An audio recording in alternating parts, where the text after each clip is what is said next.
assuming that miraculously the community group could pull together a lot of money, but even before that happened, would you guys be willing to kind of develop a plan like you did with Freshway? Like, could we talk about like layouts and stuff so we could have a more cohesive idea of like where we'd be going and what's actually feasible there if we want to look at like a market idea or one solid grocer? Or would there have to be like money on the table before any of that?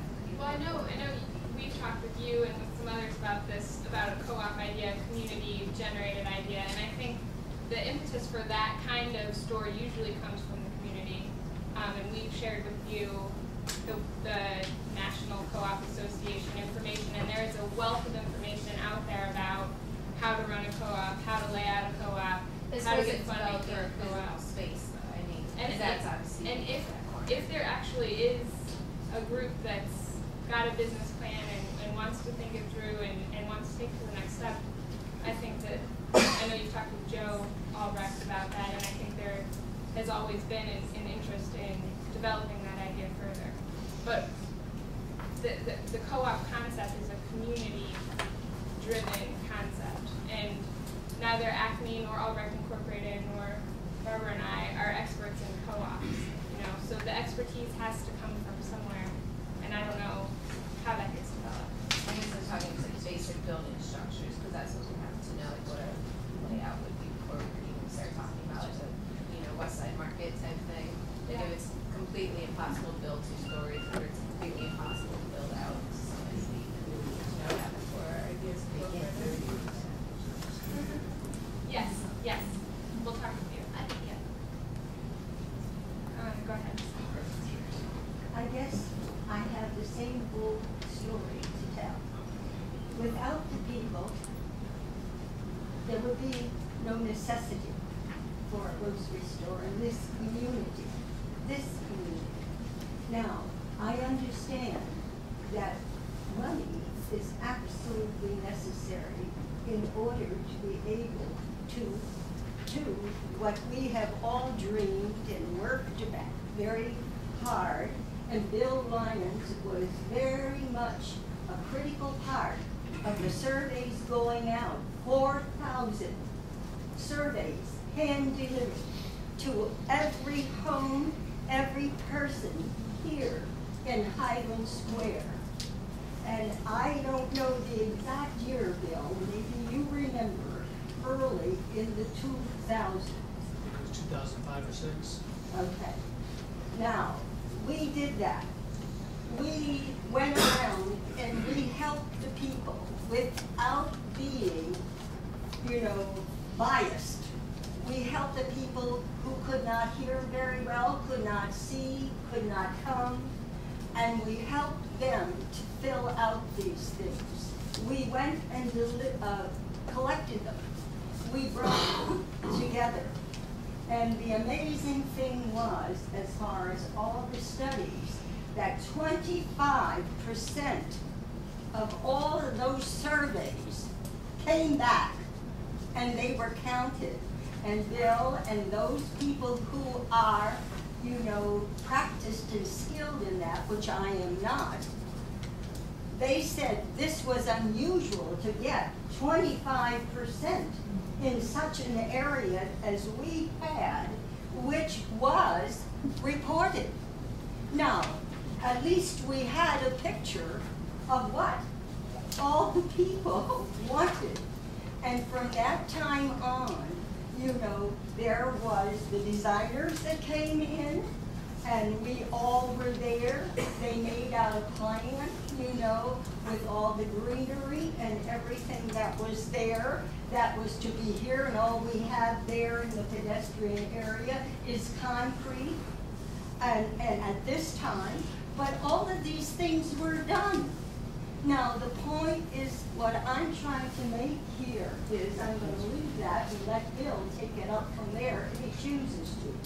But what I want, because what I represent here are the people who walk, the pedestrians, the seniors. I happen to be, God bless me, in my 80th year, and I am able to walk. And I am able to do these things. I live in a senior building where they are not able to. Now, at Sparkle Market, which to me was just a perfect thing for these people. It brought life to them. They came here, they took a taxi cab home. There were benches along the way, which when they had to widen 18, they were taken away. So that took away many people walking. They could not stop and rest at certain places. I never went in to Sparkle, that it was not full. And the people that bought came from different places. There was a bus line that was right outside there by the bank. They would come out with their carts and their bags. Acme, God bless you all that Acme still exists, because I can still walk there. But I cannot walk back any longer. I have to take the bus.